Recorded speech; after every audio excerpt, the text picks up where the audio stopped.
Ba'zilarga o'xshab, hali yana ko'p suvlarga idish bo'lishni xohlab, ustini ochiq qoldirsa bo'lardi. Lekin u bunday qilmadi. Idish suvga shu darajada mehr qo'ydiki, to'kilib ketmasligi uchun hamma choralarni ko'rdi. Suv idishning ichida ekan, uni toshli joyga qo'yasizmi? Chanqagan o'tlar orasiga qo'yasizmi? Suv ichida bo'ladimi? Farqi yo'q. Doim himoyada edi. Uni ushlab turgan bu idishni himoya emas, to'siq deb bildi va undan chiqmoqchi bo'ldi. Lekin chiqish yo'li mehr bilan mahkam berkitib tashlanganligi uchun faqatgina bitta yo'l bor edi xolos.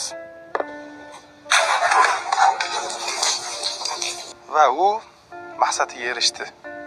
Lekin bu yo'lda idishni parcha-parcha qildi. Endi bu sho'rlikni o'z holiga qaytarish imkonsiz. Zoti past, loyqa suv taqdiri nima bo'ldi deysizmi?